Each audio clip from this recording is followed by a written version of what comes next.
Hello guys, কেমন আছো? আশা করছি তোমরা ভালো আছো। আমরাও ভালো আছি। আমরা এখানে বেড়াতে এসেছি। এই জায়গাটি হলো গঙ্গাসাগরের মেলা। এইখানে যদি বিনা বুকিংয়ের থাকতে যদি চান, তাহলে যেইখানে জায়গা পাবেন ওইখানেই ঘুমিয়ে পড়বেন। ভিডিওর মধ্যে যারা ঘুমিয়ে আছেন তারাও বিনা বুকিংয়ের ঘুমোচ্ছেন। এটা একটি আশ্রম। যারা আগে থেকে বুকিং করেছিলেন ওনারা রুমে ঘুমোচ্ছেন। রুম তো আর খালি নেই, সেই জন্য যে যেইখানে জায়গা পেয়েছে বাইরেই ঘুমিয়ে পড়েছে।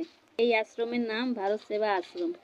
গঙ্গাসাগর মেলায় এত ভিড়, মানুষ রাত্রে বিশ্রামের জন্য রাস্তাঘাটে যেইখানেই জায়গা পেয়েছেন সেইখানে খোলা আকাশের নিচে ঘুমিয়ে পড়েছেন। আবার দেখা হবে একটি নতুন ভিডিওর মাধ্যমে।